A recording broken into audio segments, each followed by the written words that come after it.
Hey guys, John here again. Right, I know, part three of the old VH Van Halen, but we're on the Van Hagar part. Yes, going through the songs on the albums. 5150, that one. That's actually my original from years and years ago. No, paid $6.99. Shocked I still had that. And OU812 and For Unlawful Carnal Knowledge, which most of you will know what that stands for, with the lettering at the start. Yes, F-U-C-K. Right, so after the old stint with the David Lee Roth, I forgot to say which of them albums I preferred over Out of Fair Warning, Diver Down and 1984. It wasn't hard to work it out, but it was definitely 1984. The other two were appalling. Right. Right, here we go.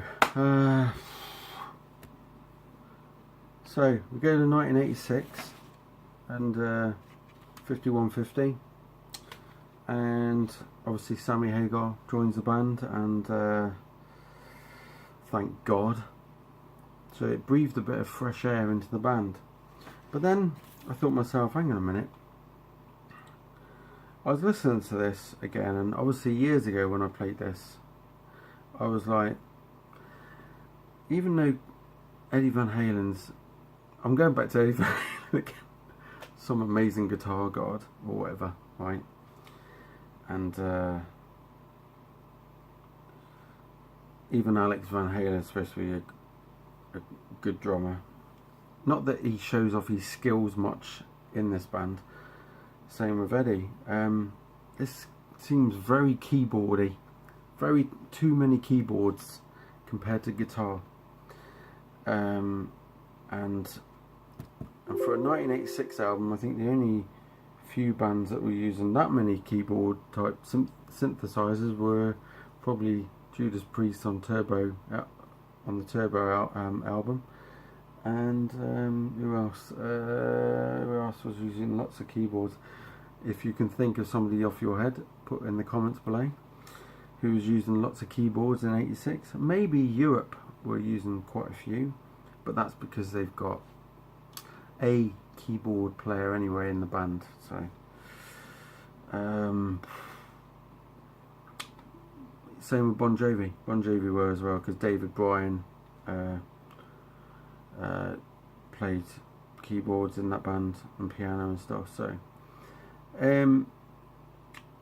and also I thought about the albums that came out in '86. They were far better than this one. But there's some good stuff on here, but then there's some stuff that isn't so good. So, Good Enough. I always love the intro to this album, where he goes, "Hello, babe." And that's just like kick-ass. And I love it when Sammy Hagar does that. And yeah. So Good Enough I've put down as a 6.5 out of 10 song. Then you got the awesome Why Can't This Be Love, and I've given that 8.5.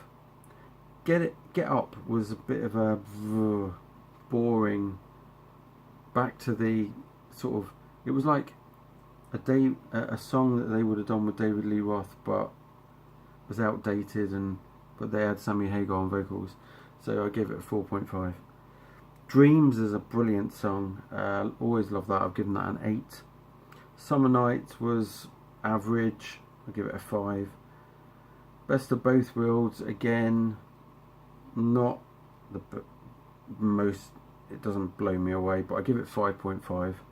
Love Walks In is a beautiful ballady song.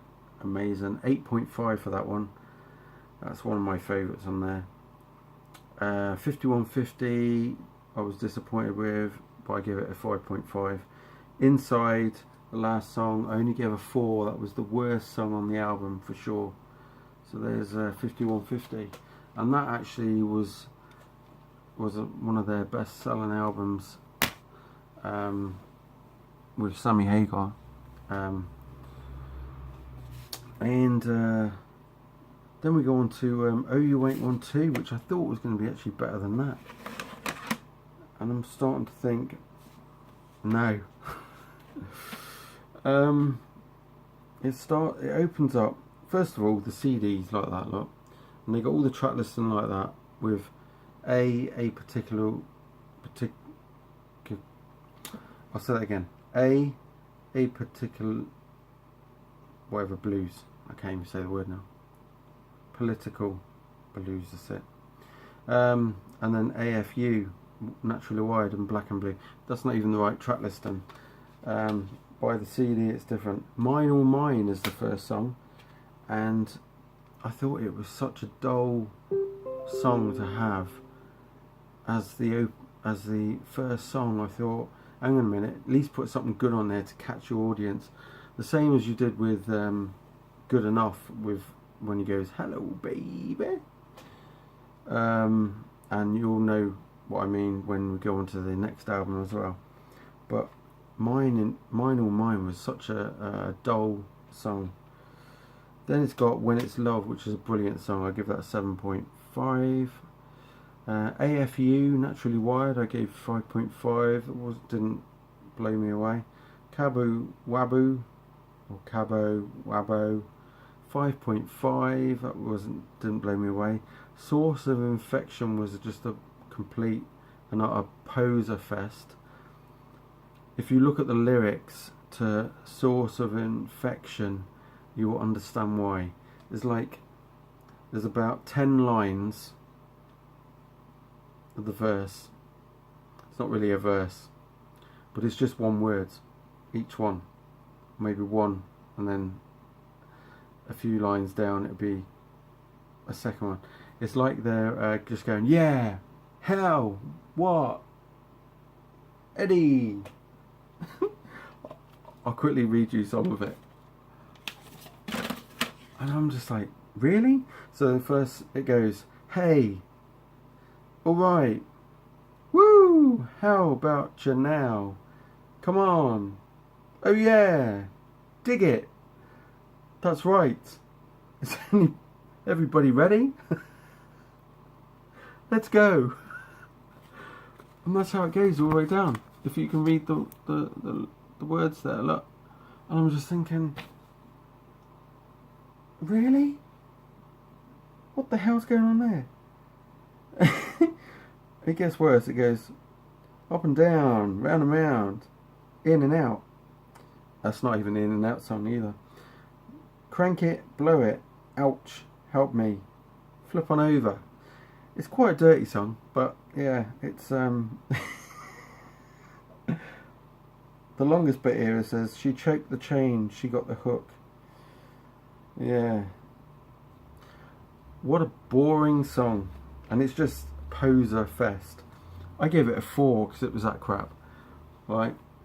Then we go on to the next song, Feel So Good, which is, I gave a 5.7. I tried giving it a 6, and I thought, it's a good song, but it's just, God, it's dull. It is dull. Not as dull as Mine All Mine, but it gets there. Finish What You Started, I give a 6 because that's average, middle of the road ish. Black and Blue, 4.5. It don't get any better. Sucker in a 3-piece, 4.5. A particular. Can you see the word? A political blues. I give that a 5 because it was just, it didn't feel like it fitted on that album at all. And it was a blues song, but it was a bit boring. So I thought, well, that's it. I turned it off after about 25 seconds. So yeah, that's OU812. So at the moment, 5150 is definitely better than that OU1812. But then we go on to this album, and this is the one I have listened to this a lot in the past few months actually, and it is For Unlawful Carnal Knowledge. See me in there, FUCK, right? And now you go track 1 and you go, as I say before, right, I've run down Eddie Van Halen most of the way through this thing, and mainly the rest of the band. I still feel Alex Van Halen don't really do a lot with his drumming. There's no sort of anything different. It's all like tap tap tap tap tap tap tap tap tap tap tap tap. It's not. Mike will know what I mean. There's just there's nothing different. It just sounds the same crap all the time. Eddie Van Halen actually does come out a bit more on this album and actually does better stuff. There is a bit of the same old, but there is a bit more to the song, a bit more guitars. It's definitely a lot better than the last lot. So Pound Cake, listen to it when he does the drill at the start of the song on the guitar, and you think, wow, it sounds bloody cool. And I've always loved that ever since I listened to the live album they brought out in the early 90s, which I can't remember what it is called. But that was the first cassette of theirs I bought actually, and I loved it. When I heard Pound Cake come on, I was like, what the hell was that? But it was awesome. 8.5 for Pound Cake. Judgment Day, another brilliant song. 8.5. Spanked, bit below par on that, but I still enjoy that song. 7. Runaround, average again. It's a bit like the old Finish What You Started type sort of song, or Top of the World, which is the end song on here. 6.5 I've given it. Pleasure Dome, 6.75. Bit slow to start though. In and Out, 6. Again, that's a bit like Runaround. It's a bit. Man on a Mission, 5.75. The Dream Is Over, I give 7. I enjoyed that a lot. Right Now is my favourite song of theirs.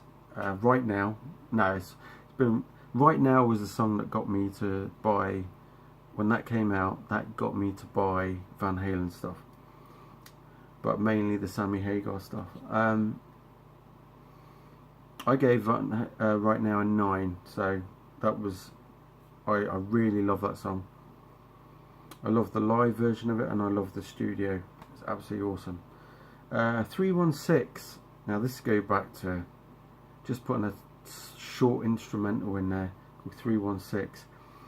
It's not